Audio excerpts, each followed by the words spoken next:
L'ambassadeur ivoirien en France mise sur une coopération décentralisée avec des opportunités pour les entreprises et les talents des deux pays. Le centre d'imagerie médicale d'Abidjan est désormais doté d'un scanner intelligent et les militants RHDP d'Abangourou ont réaffirmé leur soutien au président de la République. Voilà pour le sommaire de cette édition. Bienvenue à tous et à toutes.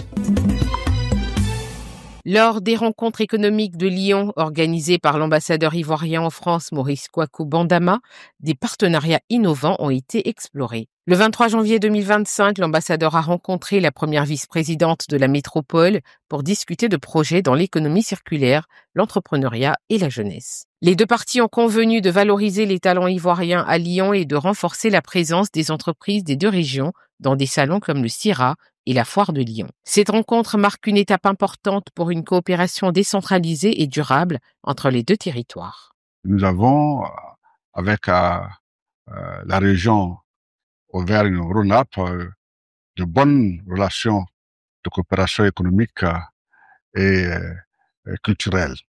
Nous avons voulu également, avec la métropole de Lyon, qui compte plus de 58 communes, avoir également des relations de proximité dans le cadre de la coopération décentralisée.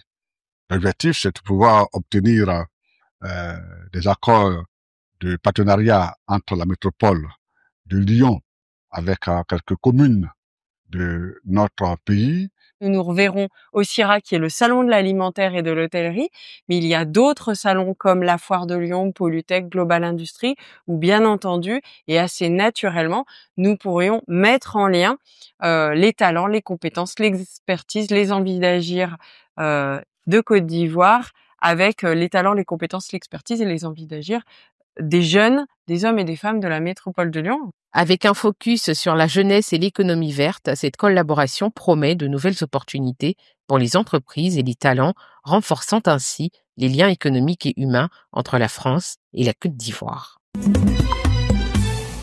Abidjan accueille le 15e symposium triennal de la Société internationale des plantes tropicales à racines et tubercules, branche Afrique. Placé sous le thème « Exploiter les technologies de pointe, la résilience climatique et les partenariats pour une gestion durable des cultures tropicales à racines, tubercules et bananes en vue de la sécurité alimentaire, de la réduction de la pauvreté et du développement économique ». Cet événement réunit des experts, chercheurs et acteurs du secteur agricole. Pendant plusieurs jours, les participants partagent leurs expériences et innovations pour améliorer la transformation des produits agricoles en Afrique. Nous sommes en train de développer, de mettre ensemble les technologies pour toute l'Afrique qui doivent être utilisées pour essayer d'améliorer notre agriculture.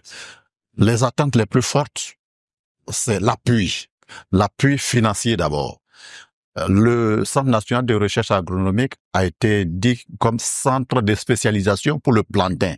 C'est-à-dire que c'est le centre qui s'est chargé de développer toutes les technologies concernant le plantain.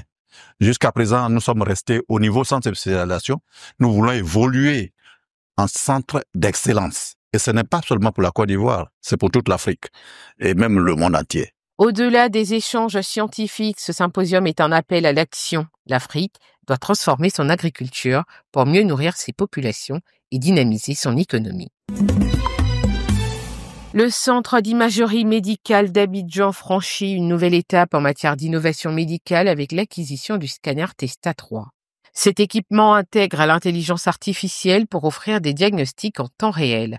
Cet appareil permet aux radiologues de visualiser instantanément l'état interne des patients, améliorant ainsi la précision et la rapidité des diagnostics. C'est une machine qui nous facilite la vie, qui nous facilite l'exploration, qui nous facilite notre travail, qui nous permet d'exprimer notre spécialité dans tout l'éclat de son art, avec des images affinées, jamais inégalées, avec des explorations qu'on ne pourrait pas imaginer avant.